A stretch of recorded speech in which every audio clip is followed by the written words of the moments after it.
is go to the Z drive when you get logged in the computer lab, and you're going to browse to the Swenson practice week 5. I was happy to see that everyone had like a G1 through G6. We're all in there. I think group 7 is the last one.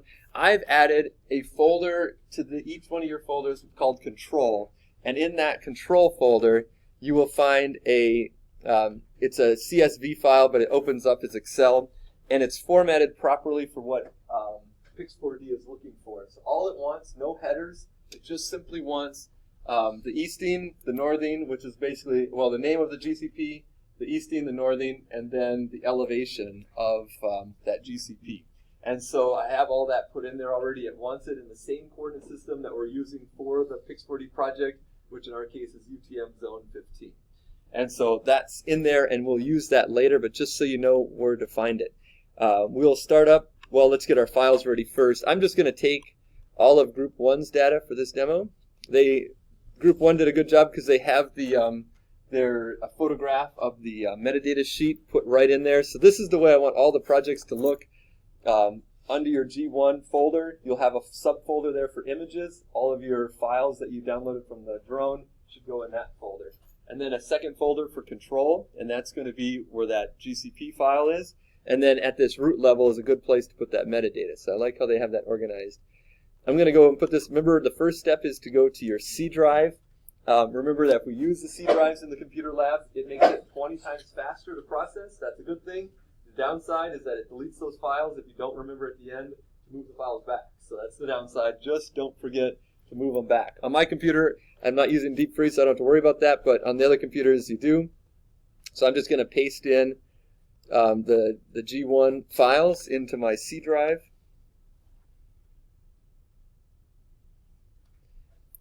And then I'm going to start up Pix4D Mapper. And remember the process, the first steps of the Pix4D software is that you start a brand new project, you tell it where you want that project to take place, what you want it to name. And remember, this happens all the time. Don't take the defaults. It wants to put it into the My Documents. It gets really hard to find. You'll see when this opens. So you'll log in. Remember that the login for this is the email is Pix4D@Augustana.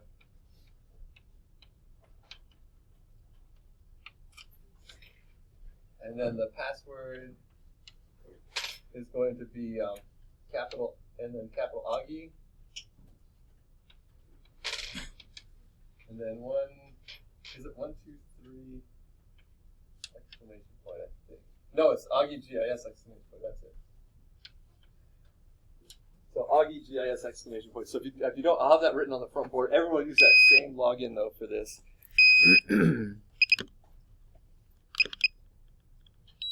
Okay, so once you get logged in, you do a new project.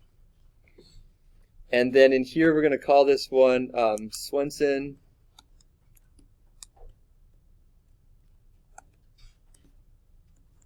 Parking Lot. I'm going to call it week 5, just to remind myself.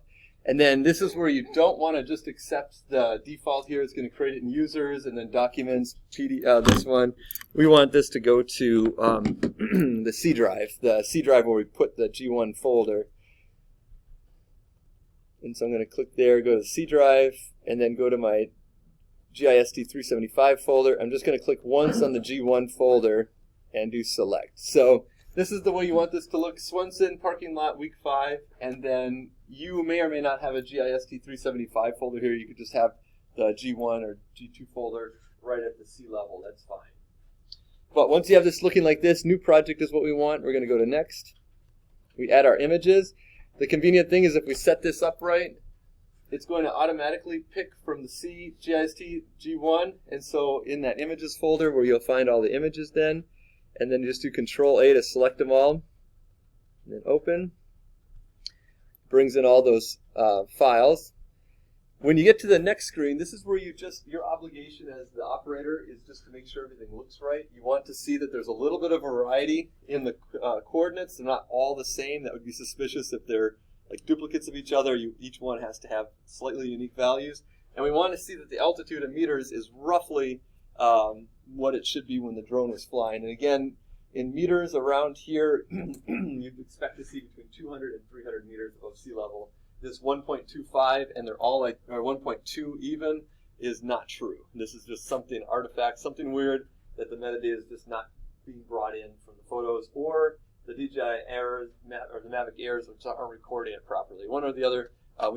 This is where we have to manually put in the right number for this. So the way to get the right number, it depends on what height you flew. This is where it's helpful to have that metadata sheet handy. So the numbers that we need from this particularly are the two numbers here. So what was the height of the flight? And then what was the takeoff location height, the elevation,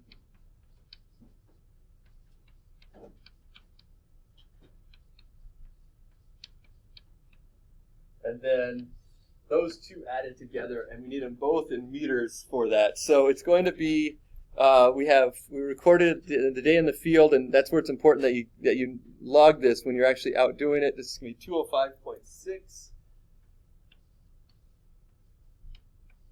That's in meters.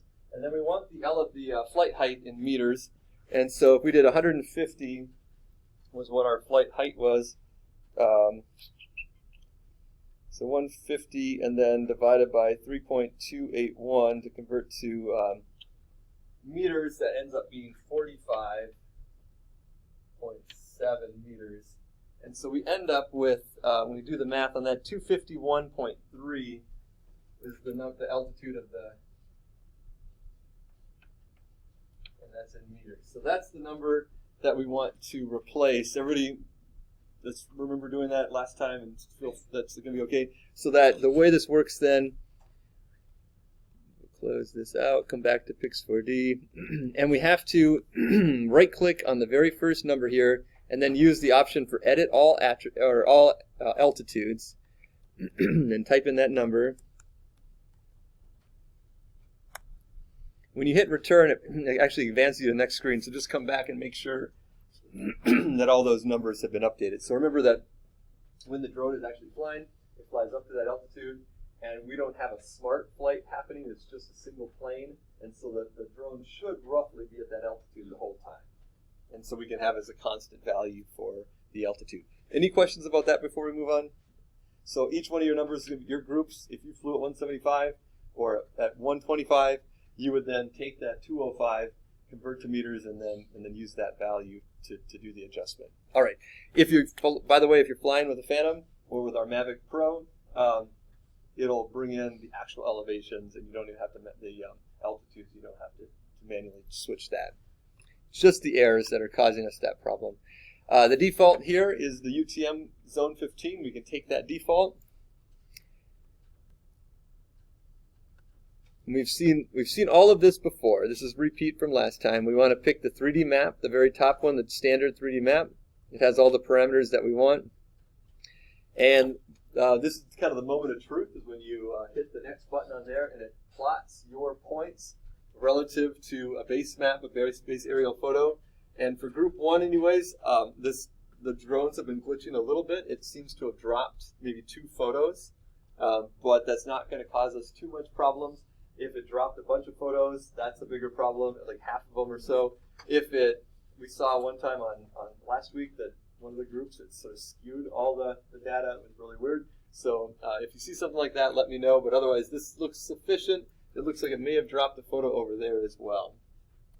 So not ideal. Next thing we're going to do, though, is we're going to add in those GCPs. So before you guys started on Monday, I went around and surveyed in the GCPs with our GNSS unit. This is basically a high-end GPS that takes satellite readings and base station information. And the base of this, right at the very base plate of it, it's accurate to within 2 or 3 centimeters of its actual location. So even just waving around like this, it would register that it's moving, or 2 or 3 centimeters vertical as well. And so there's actually a little like a leveling bubble that's on here. So when you actually go to log your point, you want to center that bubble as much as possible. So that, and then there's a pole height offset so that it always knows this pole is exactly at 2 meters when it's fully extended, and it subtracts that, so it's getting the ground elevation of the tip of this rover rod. All right, so I went around, got the center of each of those 2 aerial targets, those temporary ones, and then I went out to the one that's spray paint on the pavement out there, and I surveyed into 3 of those, and that's what that little Excel sheet that I showed you at the beginning is showing. So in order to get those points in here, they're going to show up as blue crosses. We have to go to the project menu and go to the GCP and MTP manager. That calls up this dialog box, and then you say import GCPs. You're going to browse for them, and then you're going to go into the control folder, and you're going to pick the file that's in there. Again, this is the output from when I walked around with the GNSS surveyor. So it brings in those points, and then if I just say OK to this, we'll see where those points are located. So I had one kind of over here in this parking lot. Here's the one that was sprayed that was quite close to where we were doing our work. And then there was the one over here in the grass by the sycamore tree, or the 3. So it's got those plotted. We can also make a prediction when it rank orders which photographs it's going to show us to say which are the ones that are most likely to be able to see the GCPs. It's not going to pick this photograph to see this one. It's going to pick the one right next to it. And so, for example, if I click on this one, this is our GCP-A. That's the spray painted one.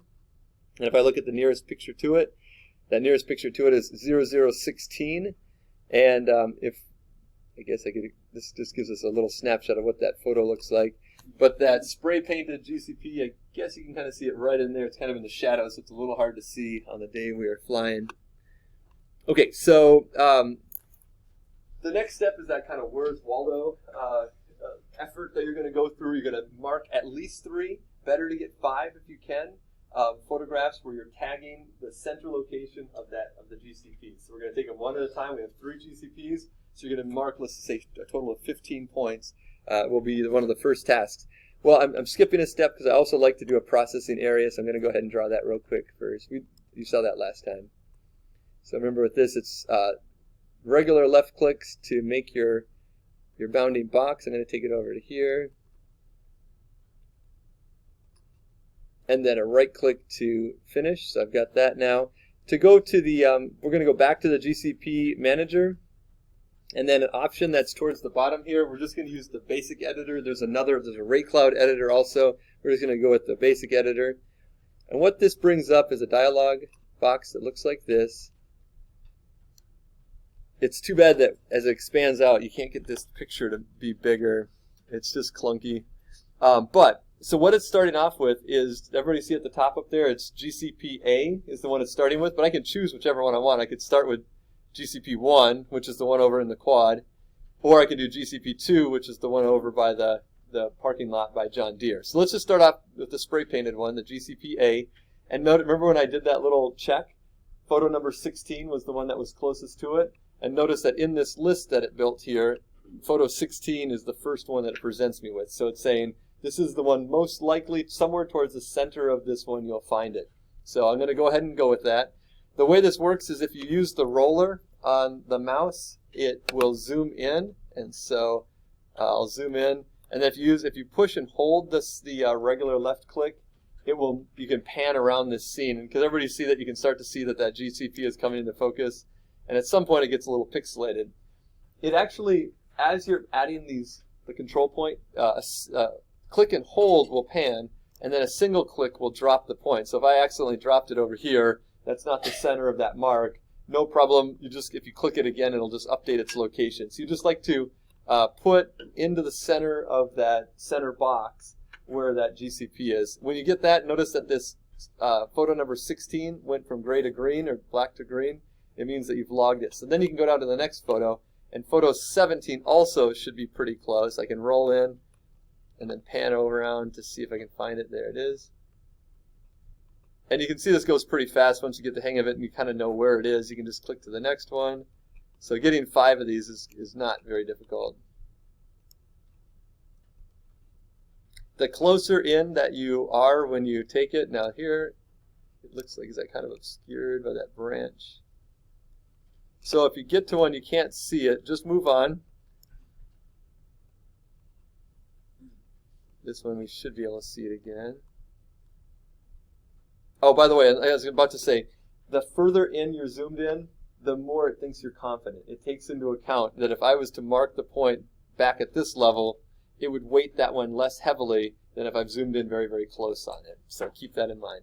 If I've got 4, let me just get 5 here. I can find another one pretty easily. So everybody understands that these are 5 completely different vantage points from 5 completely different photos that the drone was taking are all going to be tagged to that one. Now I'm going to switch to the GCP-1, which is the one out in the quad. It's also in the shadow, so you have to zoom in a little bit before it comes into focus.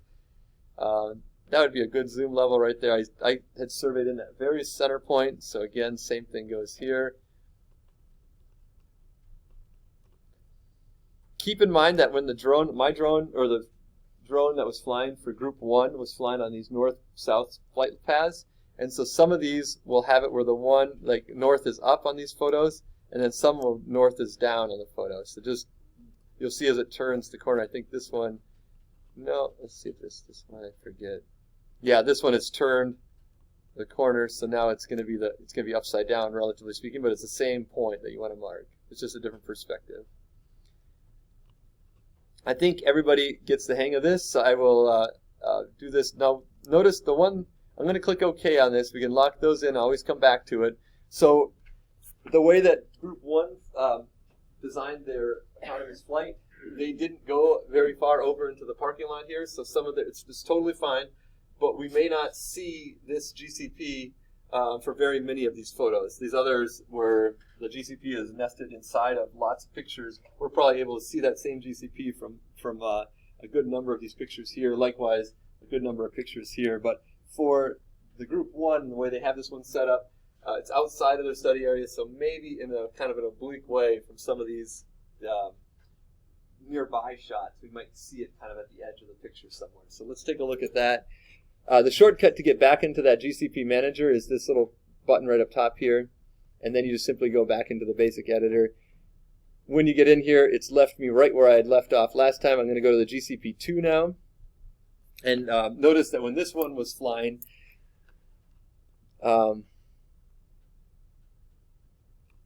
it was flying so that north is up on this particular one. The place I play, the location I placed this was over here by this little bush, so it's kind of by the parking lot side. See, this one is zoom in.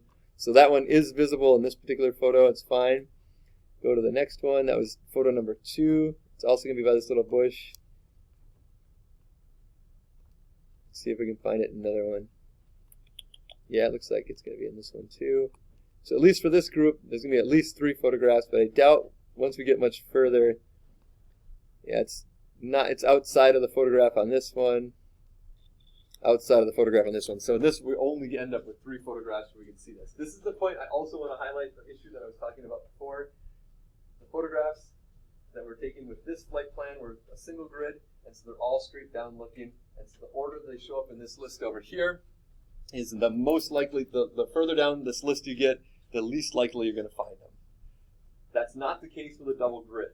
And so if you don't see it in the photograph, just keep going down the list, and you'll, until you get the one that's aimed at the right direction that sees it. So this process is frankly takes longer with the double grid for sure to find. You, again, do 4 or 5 points. If you start doing more than that, there's a lot of diminishing returns, and if you do 8, 10, you're not going to get a lot more benefit from it. So just do. I'd recommend 5. Sometimes people do as few as 3. So then we'll click OK here. So the way this is all set up now, we have our 50-some photographs in the background all loaded. And then we have 3 GCPs. And for each GCP, we have at least 3, and 2 of them have 5 tagged locations that it can then use to georeference this. So it can do it. It can do this process. We saw that process work last time in the demo, where the photogrammetry software can just simply stitch it together. It works pretty well. But what's going to happen is as soon as you bring it in your GIS and you overlay it with something else, you'll notice everything is shifted. It's all internally okay. It's just the whole map's going to be shifted. You think that the culvert here is supposed to be there, and you look at another aerial photo, it's just off. And that's because we didn't give any control points. It'll be off in the amount that your drone, the GPS in the drone, is as good as it gets, and that's only accurate to within 10 feet, maybe 15 or 20 feet, and so everything could be shifted by that much. lock it in with these control points, and it's going to bring it in very precisely where that is, and it's going to overlap with other GIS layers much better. So that's the benefit. Even if you don't have it though, like the ones you made last time, you can always do that process called georeferencing, and you can shift your map over to the right location. So even if you don't end up having the control points and the GNSS with you, fly it anyways, map it out, and then georeference it after the fact. Either way, it comes out to working pretty well. I'm not actually going to hit start on this because it's just going to take 10 minutes or whatever to process through. That'll be the end of this demo, but you know how that part goes. So the assignment then for next Monday will be to have this one run through, and so we'll have two examples of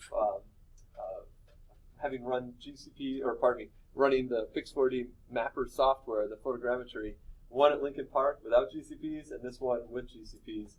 And then the homework assignment for the end of next week is to have a third one, which is also Lincoln Park, but with the double grid instead of a single grid. And so, again, by the middle of next week, you will be having experience running this software with a variety of different inputs, and whether or not with or without GCPs. And the most complicated is the double grid with GCPs, and that's what the homework assignment will be for next week. So I'd highly recommend you guys come in on Friday if you have the time open during class time, help each other out, and you can work in groups on that if you want to, and just get that assignment knocked out. It should process maybe about twice the amount of time it's having to process twice the data, but we're talking under 20 minutes or so to process that through. So how about any questions at this point? All right, let's shift over to work mode. You guys can head back over to the computer lab with our remaining time and get some practice with adding in these GCPs, and let it rip if you've got time.